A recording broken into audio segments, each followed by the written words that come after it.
السلام علیکم ورحمۃ اللہ وبرکاتہ۔ جیسے کہ آپ کو پتا ہے کہ ہم نماز کے شارٹ لیسنز کر رہے ہیں، نماز ترجمہ کے۔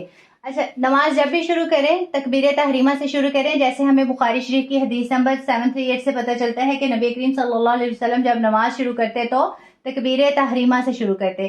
اس کے علاوہ بھی ایک حدیث ہے، نبی کریم صلی اللہ علیہ وسلم فرماتے ہیں سلو کما رأیتمونی اصلی، ویسے ہی نماز پڑھو جیسے مجھے نماز پڑھتے دیکھو۔ تو نبی کریم صلی اللہ علیہ وسلم جب نماز پڑھتے تکبیر تحریمہ سے شروع کرتے۔ ان سب کا ہم ترجمہ کر چکے ہیں، آج ہم ترجمہ کریں گے وَتَعَالَى جدو کا۔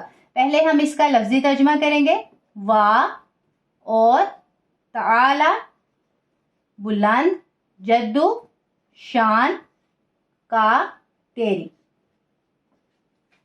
اب یہ جو تعالی ہے یہ اعلیٰ سے، جیسے ہم سجدے میں بھی پڑھتے ہیں نا سبحان ربی الاعلیٰ، تو وہی اعلیٰ سے ہے تعالی بلند۔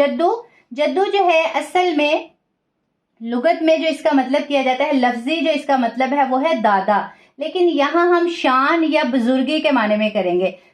جد جو ہے یہ دادا سے ہے، جیسے اکثر آپ نے سنا ہوگا اباؤ اجداد، اسی طرح یہ جد اس کو ہم بزرگی کے معنی میں استعمال کر سکتے ہیں یا شان۔ کا تیری، کا کے بارے میں ہمیشہ آپ کو بتاتی ہوں کہ یہ ضمیر ہے اور مخاطب کرنے کے لیے، دوسرے کو مخاطب کرنے کے لیے آتی ہے، اور اس کا ترجمہ ہمیشہ ہم تو، تیری، تیرا، تیرے یا تجھ یہ کر سکتے ہیں، ٹھیک ہے، فکرے کی مناسبت سے۔ یہ تو اس کا تھا لفظی ترجمہ۔ اب ہم اس کا با محاورہ ترجمہ کریں گے۔ با محاورہ ترجمہ اس کا ہوگا وَتَعَالَى جدو کا، اور بلند ہے شان یا بزرگی بھی آپ کر سکتے ہیں، تیری۔